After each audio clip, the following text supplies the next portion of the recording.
In Parshas Ekev, we learn about Birkas Hamazon, benching. Ve'achalta v'savata u'verachta, you should eat v'seish and bless Hashem for the food that He gave you.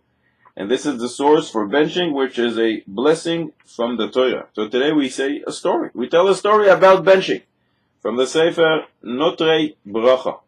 The story was told by Rabbi Yosef Zeibold in the shul that he used to daven when he was young, shul called Har Tzvi in Yerushalayim. There was a man who used to daven there. His name was Shimon. And this Reb Shimon was very strict about observing all the mitzvahs, but one mitzvah he would perform with extra hidu, a certain beautification. He did it with everything that he had. And that mitzvah was Birkas Hamazon, benching. How did they find out about this?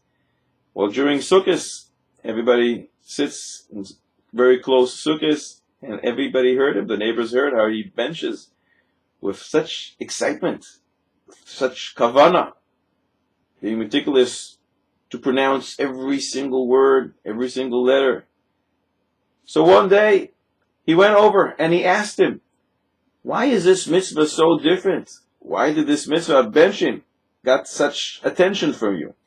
Such concentration when you perform it? And Reb Shimon explained with an amazing story. He said, when I was 11 years old, before the Second World War started, I was in Cheder, in Poland.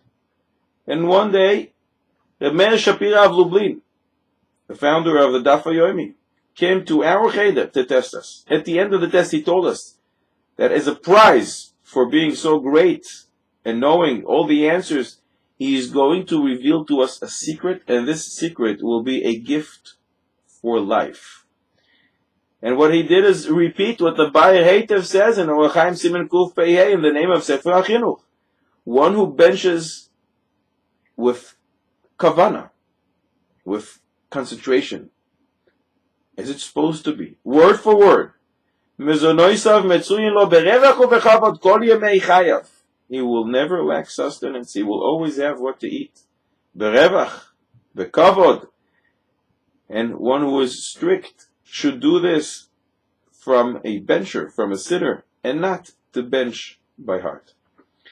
Reb Shimon says, I felt this is appropriate for me, and I accepted this on myself to make sure I always bench with kavana. This required a lot of mesirus nefesh. All the kids in class would finish eating quickly, and they would bench very fast, but I used to sit there in class, slowly benching word for word, and I would miss playtime. Everybody knew about this. Some years later, gray clouds were hovering over Poland. The Nazim Yemach Shemam came to Poland, and every so often they did a selectia.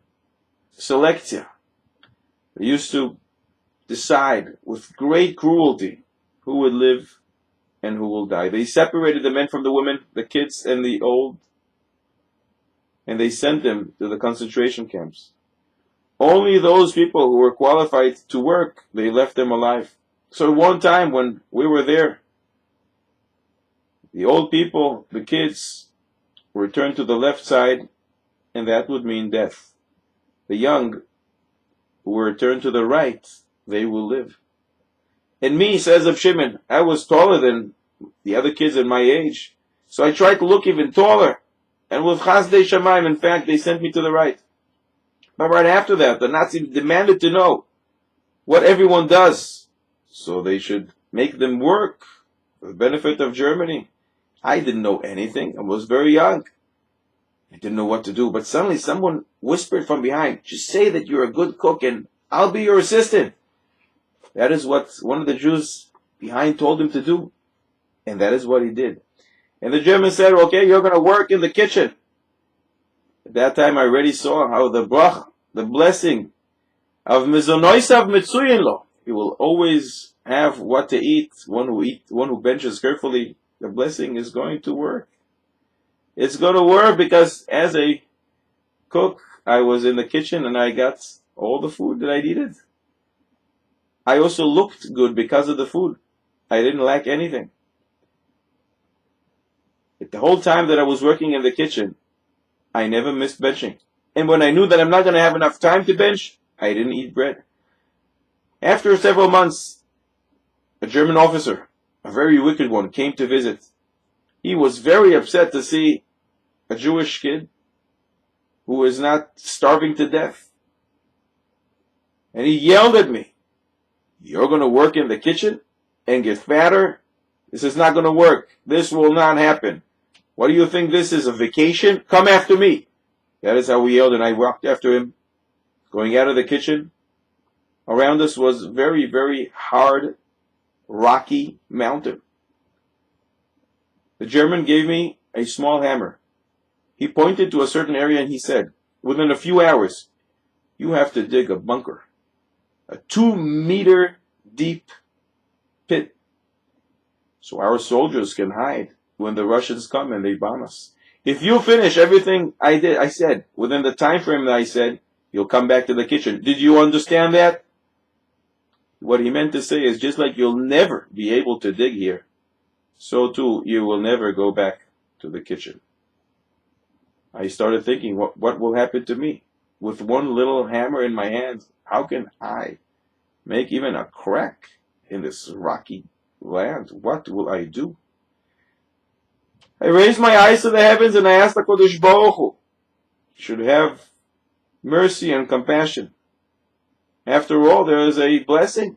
One who benches carefully, with kavana, mizonoisav metzuyin lo berevach ubechavot kol yemei chayav. He will not be lacking anything. Is this called life?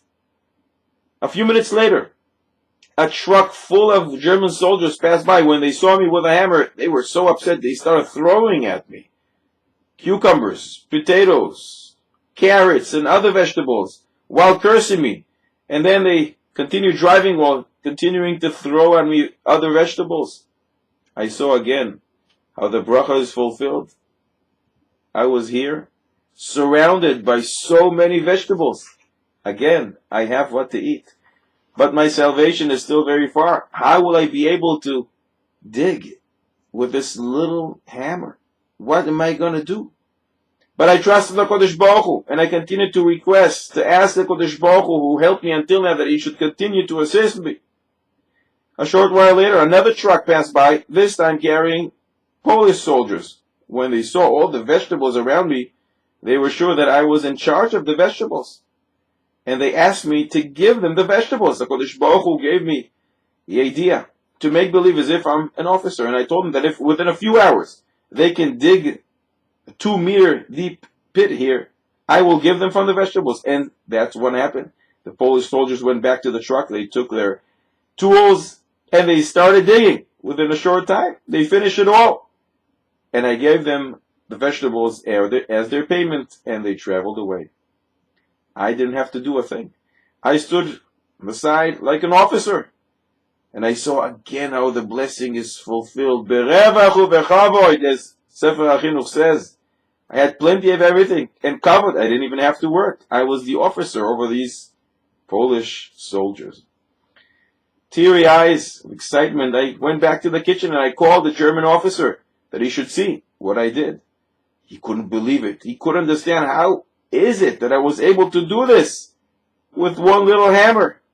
He was shocked and he said, "I always knew you Jews. God watches over you." And he brought me back to the kitchen. So it was, I continued to work in the kitchen until the end of the war. And I made a decision. I promised that if HaKadosh Baruch Hu will help me and I'll live, get out of this concentration camp, the war, I will always make sure to bless Merkas Hamazon Bekavana. And I will thank HaKadosh Baruch Hu who gave me everything I have, Berevach Uvechavod. And in fact, he said to us, I continue to make sure to keep my promise, and HaKadosh Baruch Hu did not leave me. And Emetz Hashem, HaKadosh Baruch Hu will never leave me.